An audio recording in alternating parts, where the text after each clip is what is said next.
Hi, I'm Rebecca, and today I'll be talking about different CMSs, or user-friendly CMSs, and whether or not they might be applicable in the library website setting.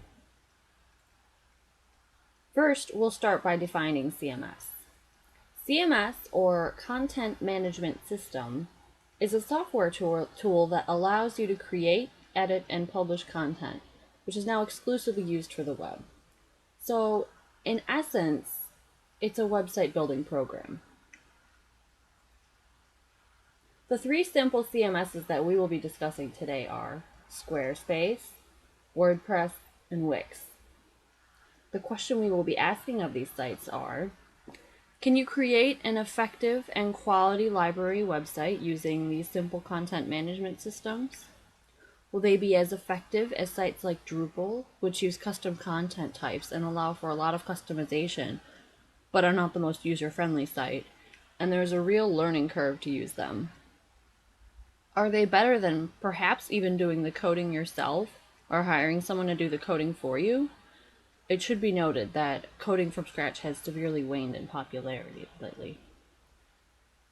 Can you customize these website design tools enough to use it to your own needs?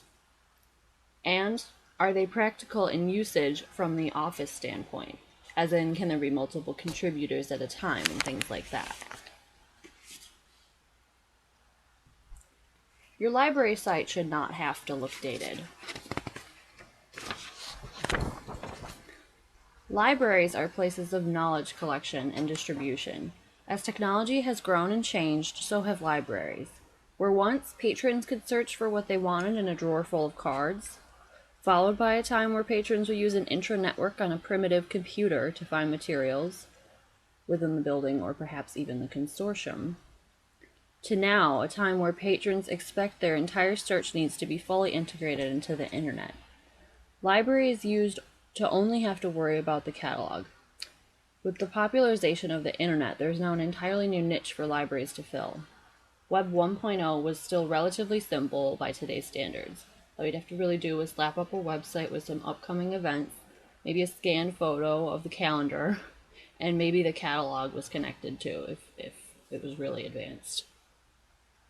Now, the library website is more like an automated interactive community center. People want to sign up for events via the internet from their home. They want to download books and movies to their mobile devices. They want the site to show up on their mobile devices without looking weird. Just to give you an idea of how much library sites have changed over the past 15 years, here are how a few sites looked in the late 90s and early aughts, or 2000s. I got these all through the Wayback When machine, by the way. So this is the Chicago Public Library as it looked in 1998. As you can see, it's a lot of just simple HTML and just very simple coding. There's few images, no graphics. You'd have to navigate to a different page in order to search for the catalog, which ironically probably took about 5 minutes of dial-up. There's help guides over here on how to use the internet. It's primitive. It's basically lists. This is the Eisenhower Library in 2001. Very primitive HTML. There's only one picture, not even any colors. Kind of looks like a Word document, and there's also no search bar. So maybe that wasn't there yet. Now to give you a big picture... Oh, what happened? Now to give you a big picture, I'm going to show you several versions of the site for Elmhurst Library, so you can see how it's changed over the past 15 years. Now this is 2001 Elmhurst Library. You'd have to click away for the library catalog, but you could renew your materials online, which is kind of a big deal. 2005, first appearance of the search bar, which is probably a pretty big deal. The integrated search bar. It's still pretty barren as far as graphics go. Not really anything going on other than the lists. 2007, first drop-down menu. There's some stylizing. And then 2011, I'm not sure where the search bar is. I mean, it's up here, but I don't know why they moved it. But as you can see, this is the first appearance of the social media. And then now we're just going to go straight to the website. This is how it looks now. It has advanced features, very stylized, kind of personalized to Elmhurst Library. Everything looks pretty up to date. So, anyways, here's the other part. So, now that you really have an idea of how much the internet has changed for even a library website, let's look at some of our CMS options for today and see if any of them would be suitable for a library site. To move on, let me give you a brief synopsis of the 3 sites. This is Wix, which was founded in 2006. Their headquarters are in Tel Aviv. They have other offices all over the world. They have over 550 employees and 37 million users. They were also, the founders are Avishai Abrami and Nadav Abrami. And Avishai experienced technology entrepreneur, and he was a developer. He grew Wix from the startup in 2006. This platform sprouted as a result of he and Nadav's frustration with complexities of website creation. Now, Nadav, when he started, he had over 10 years of experience as a senior programmer, software designer, and game developer. His focus is in the core technologies and main product architecture. Squarespace was founded in 2004. Its headquarters are in New York City. They have other offices in some places of the world, Portland and Dublin. They have only 273 employees. Their users are millions. No exact number was released from Squarespace.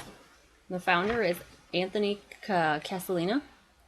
Now, Anthony is the founder and CEO of Squarespace. He created it from his dorm room in 2003, and in his early years, he acted as the sole engineer, designer, and support representative. So he was Squarespace. He's still involved in engineering and designing the product team. He also has his Bachelor of Science in Computer Science. Now, WordPress was founded in 2003. Their headquarters are in San Francisco. And they have, the company is called Automatic, and the other offices are all over the world. Only 234 employers. Their users are also in millions. And there's 100,000 new WordPresses created each day. The founder and CEO is Matt Mullenweg. He used to consult and go to a school in Houston. He founded the company Automatic, which is the main driving force behind WordPress. They manage large sites very well with a small team. And now we're going to kind of look at the pros and cons for each. Now, Wix, the pros are that it's free, can be free, easy to use, HTML5, fully integrated, attractive mobile site, free hosting, and you can go to the Wix app market for different plugins. The cons are that there is no code editing, so it kind of makes it less flexible for programmers. There's no multiple contributors, which means that users will have to log in one at a time, and the security levels are not available, and it's just not customized to multiple users, which is what a library would be looking for. There's hidden fees, as in you have to pay for templates and other things like that, and if you want to share your site, you have to pay in order to put them on other sites, which is, yes, it's advertising, but third-party tracking cookies used. And a cookie is a string of information that a website stores on visitor's computer, and the visitor browser provides the website each time the visitor returns. The negatives of that are that the sites may try and customize users' personal ads, and it kind of creeps some people out a little bit. And also, if you don't want to purchase the professional site, there will always be a Wix ad at the bottom of your page. Wix will be in the web address that will be part of your domain name.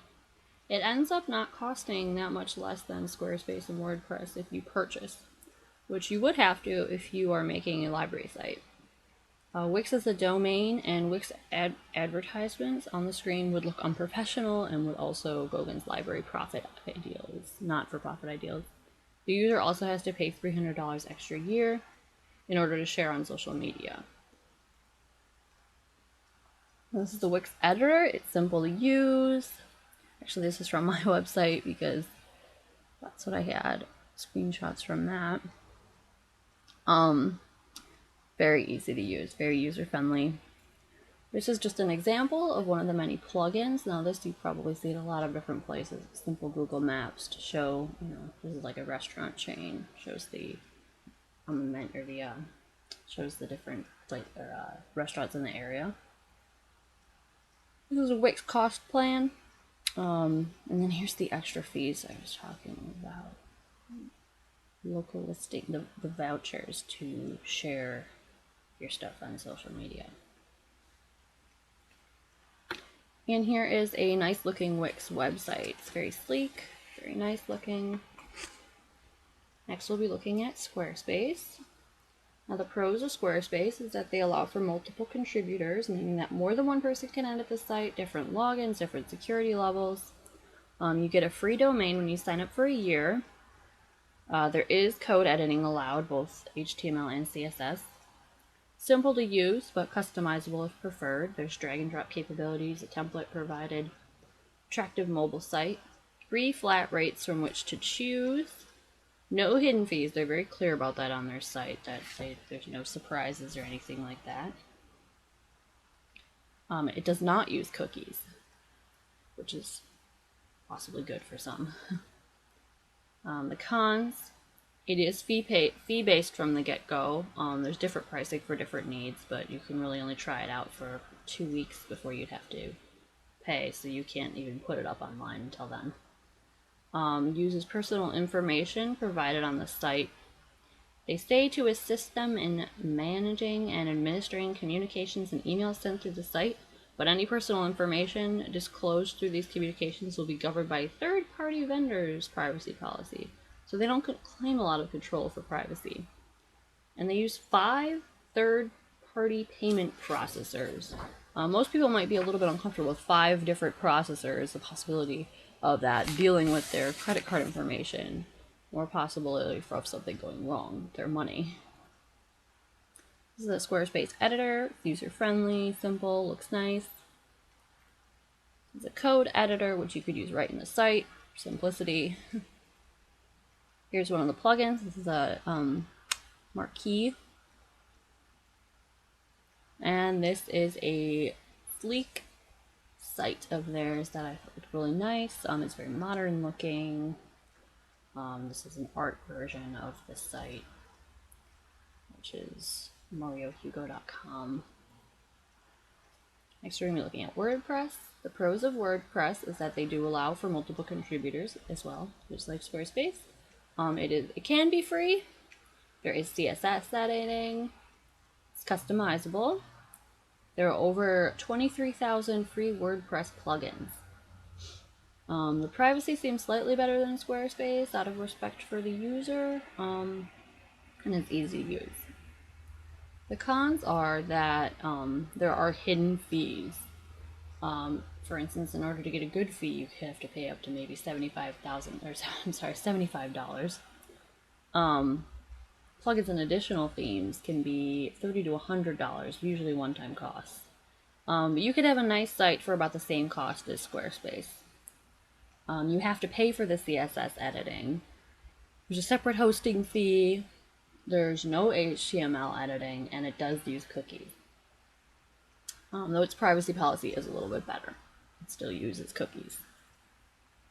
This is a WordPress editor. Looks pretty simple, pretty easy to use. This is the CSS editor. No HTML editing, but yeah. This is just, you can use it right in the site, which is pretty nice.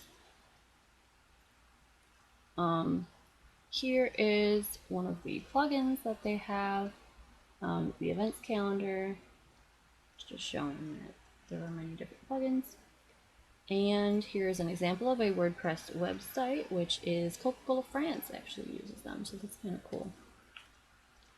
So longevity, library website compatibilities. From my search, I would say that Wix without a doubt loses. While there are many customization options with all of the different plugins offered, and the site is very easy to use, the fact that the code cannot be touched and there cannot be multiple contributors poses a problem. Wix would not be suitable for a library website simply from the fact that there cannot be multiple contributors alone. Also, if it is in use at one location, it cannot be edited elsewhere. That would mean that each library employee would only be able to edit information on the site when no one else was using it. They would also have to use the same exact login as well. Its biggest benefit is that it's cost-free, which is also not technically true.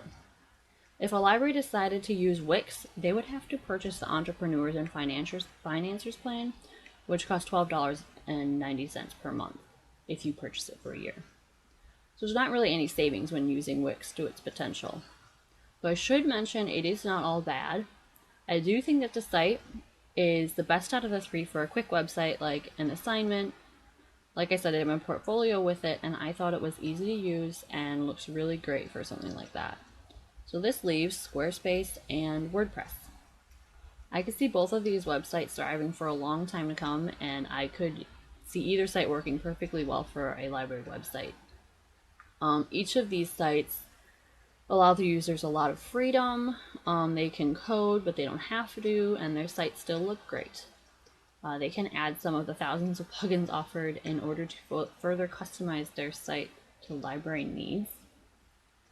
With WordPress. I personally see all three of these sites continuing to thrive for some time to come, but obviously only if they continue to update and change their software. When it comes to a library site, though, I think that I would choose Squarespace between these three. It is the only site that you choose from 3 flat fees, and there are no hidden fees, as claimed by Squarespace, unlike WordPress. I like the upfront quality of Squarespace, and I think it shows something about how the tech support might be in the future as well. All three sites look very sleek, and they are certainly keeping up with what is available in technology. Once more, I think that Squarespace wins out overall appearance of their site, though WordPress is pretty sleek too. As technology has rapidly improved over the past 25 years, so has the ease in which it is to create a website. I think that these sites will continue to get more and more user-friendly, and I think that the designs will get better and better. As long as these three CMSs continue to keep up with technological growth, they will not have a difficult time continuing to succeed, unless something better comes along. The future of technology is uncertain, but the exponential growth of it is something we can predict. Something might show up that blows them all out of the water and makes them look dated. So here is a quick list of my sites used. I will add this PowerPoint to the Canvas in case anyone would like to look over it or view the sites that I use in order to find the information in more detail. I know it's a long list. And if you have any questions about any of these CMSs, feel free to ask in the Canvas thread, and I will answer them to the best of my ability. Thanks!